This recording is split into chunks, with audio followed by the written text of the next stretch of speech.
मुझे malaria, jaundice, typhoid के बाद टिटनस की बीमारी हुई।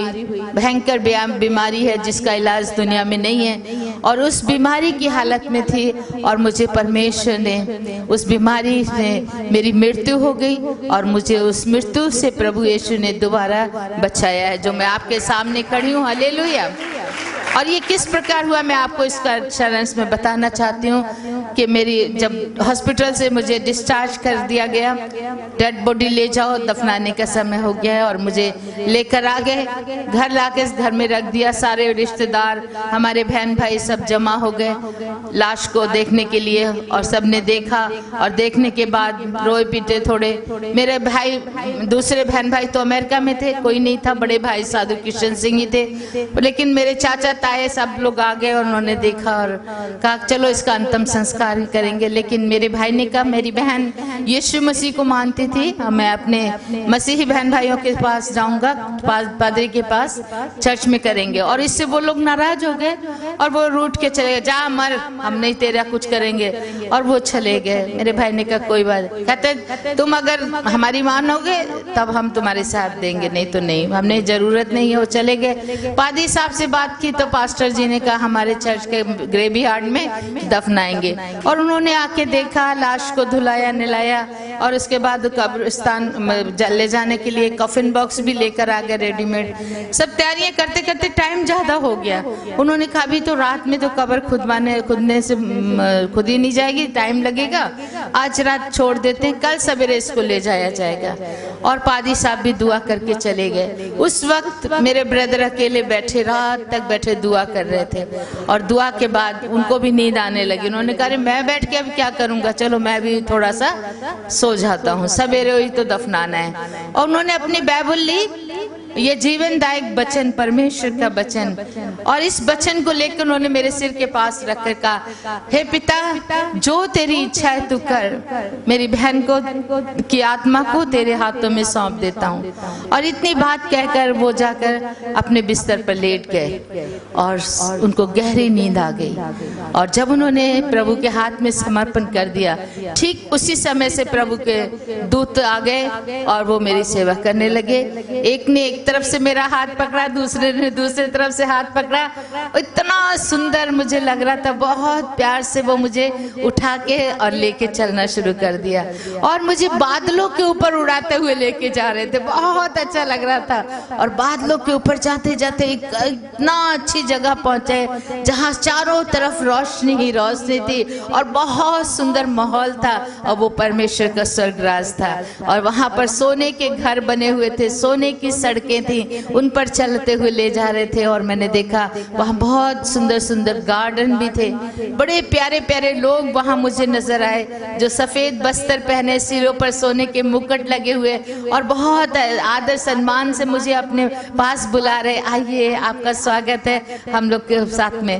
तो मुझे इतना आनंद आ रहा था, मैं कभी भी ऐसा सोचा नहीं था कि मैं इतनी भाग्यशाली होंगी कि मुझे प्रभु के राज में जगह मिलेगी।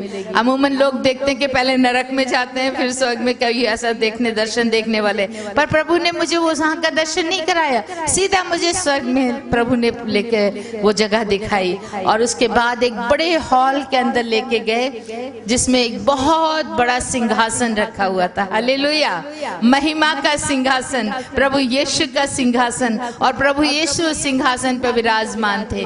उनके सामने ले जाके मुझे खड़ा किया गया और स्वर्गदूत पीछे चले गए। मैं वहां अकेली कांप रही थी, थर-थर।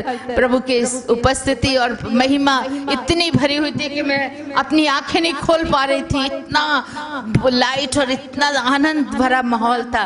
फिर मैंने कहा मैं प्रभु के दर्शन तो करूं, यीशु कैसे दिखते हैं। और मैंने अपनी आंखें खोली और उस सिंहासन की ओर ताकना शुरू किया, जिस सिंहासन पर यीशु जी बैठे हुए थे, और उनका चेहरा देखना चाहती थी। उनके हाथ पैर तक तो, उनके वस्त्र तो मुझे दिखाई दिए, लेकिन उनके चेहरे की तरफ जब दृष्टि की तो उनके चेहरे पे कुछ भी नजर नहीं आ रहा था, क्योंकि वो लाइट इतनी तेज थी और वो एक बड़े सूरज की तरह चमक रहा था उनका मुंह। हालेलुया। और उसको देखकर मैं बहुत खुश हुई, और मेरी आंखें बिल्कुल उस समय जैसे अंधी की जैसी हो गई थी, इतना तेज था प्रभु के चेहरे पर, मुझे कुछ दिखाई नहीं दिया। लेकिन उसी वक्त एक बड़ी मीठी आवाज सुनाई दी, और उस आवाज ने मुझे कहा, बेटी शांता, तुझे ये जीवन मैं वापस लौटाता हूँ। तू दुनिया में जा और जाके सबको बता मैं ही जीवित परमेश्वर हूँ और मैं बहुत जल्दी आने वाला हूँ। हालेलुया। और ये सब कहते ही प्रभु ने अपने हाथ को मेरे सिर पे रखा और मुझे एकदम नीचे की तरफ भेज दिया। ऊपर से ऐसा लगा मैं गिरती गिरती गिरती गिरती बिल्कुल किसी खाई में जाके गिरी हूँ। जब मुझे होश आया, आंखें खोल के देखती हूँ कि मैं कौन से गड्ढे में गिरी हूँ। देखा तो वो तो मेरा ही काम बेडरूम है और मैं अपने बिस्तर के पास खड़ी हुई थी। हालेलुया। मैं समझ गई, अच्छा प्रभु ने मुझे स्वर्ग से वापस किया है और वो तो बहुत अच्छी जगह, क्यों मुझे वापस लौटा दिया, वही रहने से अच्छा था, सोच रही थी। फिर मैंने अपनी नजरें ऊपर उठाई तो देखा ऊपर से एक बड़ी लाइट मेरे ऊपर फोकस कर रही थी। एक चारों ओर मेरे लाइट थी और ऊपर से आ रही थी। ऊपर पूरा खुला हुआ है, हमारा 3 स्टोरी का बिल्डिंग था करोल बाग में और उसके ऊपर से नीचे तक पूरा लाइट आ रही थी। और मैं समझ गई, मैंने तुरंत अपने वीर जी को, अपने बड़े भाई साहब साधु किशन सिंह को आवाज दी, भैया जल्दी आओ, देखो मेरे कमरे से स्वर्ग खुला नजर आ रहा है, मुझे प्रभु यीशु ने स्वर्ग से वापस भेजा है। मेरे भाई साधु किशन सिंह को समझ नहीं, आंखें बंदी, उनको लगा सपना देख रहा हूँ। कौन है भाई, कौन, क्या है? मैं कहा भैया मैं आपके पास खड़ी, उठो ना उठो ना। मैं उनको हिला रही हूँ क्योंकि मैं दिखाना चाहती थी वो लाइट कि कैसे मेरे ऊपर, वहां पर मेरे कमरे में लाइट गिर रही है, मेरे उस बेड में जहाँ मेरी डेड बॉडी पड़ी थी वहां सब कुछ। तो मेरे भाई कहते कौन है तो क्या चाहिए? मैं कहा भैया मैं शांता हूँ आपकी बहन। कहते हो ही नहीं सकता, वो मर गई हो, उधर उसकी लाश पड़ी है। मैं कहा भैया मैं मरी थी लेकिन मैं अब जिंदा हूँ क्योंकि मैं यीशु ने मुझे जिंदा कर दिया है।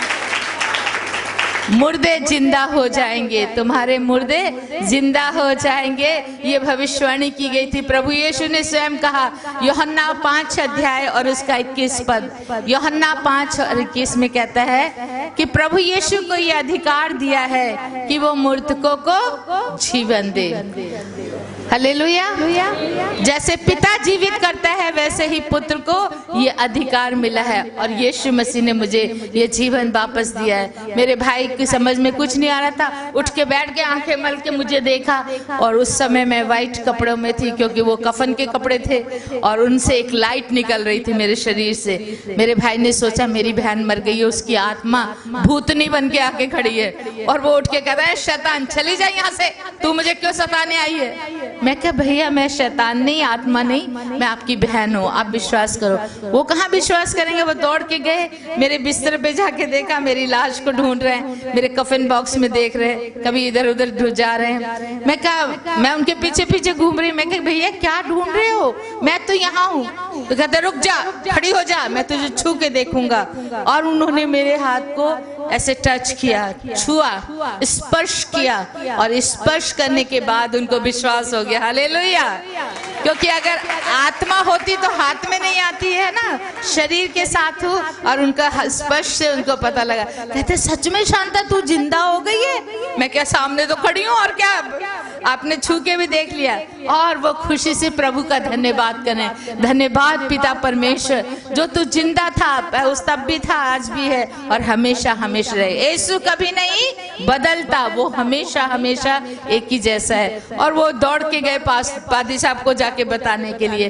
पादी साहब ने कहा रे भाई साहब इतनी जल्दी मची आपको, अभी थोड़ा कब्र खुदवाएंगे तब होगा जनाजा, तभी उठेगा। कहते नहीं अब आपके यहाँ जनाजा देने की जरूरत नहीं है। वो कहते क्या बात हुई, वो दूसरे कहीं और जलाने के लिए ले जा रहे? नहीं जी, मेरी बहन को यीशु मसीह ने जिंदा कर दिया। हालेलुया।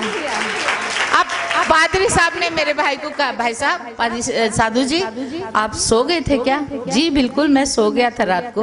ओ तभी आपने कोई सपना देखा होगा, वो जिंदा नहीं हुई है, वो मरी है, लाश है वहां पर। मेरे भाई ने कहा वहां लाश नहीं है, आप चल के देखो वो जिंदा खड़ी है। और पादरी साहब भी भाग कर आए और मुझे जिंदा देखकर बहुत प्रभु का धन्यवाद दिया। और उन्होंने कहा बाइबल से मैंने हजारों बार लोगों को बताया लेकिन आज मैंने देख लिया है यीशु आज भी जिंदा करता है। हालेलुया। यूहन्ना 1 अध्याय और उसके 4 पद में पढ़िए, वहां क्या कहता है? उसमें जीवन था और वो जीवन मनुष्यों की ज्योति था। यूहन्ना 1 का 4 पद। किसमें जीवन था? यीशु मसीह में। उसके पहले वचनों में ऊपर से पढ़ो, वहां लिखा है आदि में वचन था, वचन परमेश्वर के साथ था और वचन ही परमेश्वर था और वो वचन देहधारी हुआ और हमारे बीच में आके रहा। और वो कौन था? यीशु मसीह। यीशु मसीह में जीवन था। 4 पद में कहा उसमें जीवन था और वो जीवन मनुष्यों की ज्योति था। जैसे अंधकार में हम स्विच ऑन करते ही लाइट हो जाती है तो अंधकार भाग जाता है। जिसके जीवन में यीशु आ जाता है वहां हर प्रकार का अंधकार वहां से भाग जाता है। मृत्यु का अंधकार भाग जाता है, पापों का अंधकार भाग जाता है, बीमारी का अंधकार भाग जाता है। मैं आपके सामने गवाह हूं, प्रभु ने मेरे जीवन से हर प्रकार का अंधकार दूर कर दिया। इतनी बीमार, इतने डॉक्टर थक गए थे मेरा इलाज करते करते। 3 महीने मैं बिस्तर पे थी हॉस्पिटल के बेड में, बचने की कोई आशा नहीं थी। भयंकर बीमारी टिटनेस जिसका कोई इलाज नहीं, उसमें मेरी मृत्यु भी हुई। मुझे प्रभु ने स्वर्ग का दर्शन कराया, हालेलुया। और आज से संसार में मुझे उसने भेज दिया है, जाओ बेटी हर जगह जाके बताओ कि मैं ही जीवित परमेश्वर हूँ और बहुत जल्दी आने वाला हूँ। और ये है क्योंकि उसके हम गवाह हैं और हम यीशु के दास हैं। वो हमसे ये सेवा चाहता है कि सबको बताना। उसी दिन मैंने निर्णय कर लिया, पहले वाली शांता मर गई है, मेरा पहला जीवन खत्म। ये जीवन यीशु की देन है, यीशु ने मुझे दिया है। आज से मैं यीशु के लिए जीऊंगी, यीशु के लिए मरूंगी, उसी की सेवा करूंगी। मुझे और कुछ नहीं चाहिए। एक बाइबल ले ली अपने भाई के साथ सीने से लगाकर, आज के बाद मुझे कुछ नहीं चाहिए। हजारों लोग मुझे देखने के दौड़े आ रहे थे। मरी हुई लड़की पुनर्जीवित हुई है, पुनर्जीवित हुई है। पेपरों में भी छप गया, इश्तार भी बांट दिए पारी साहब ने।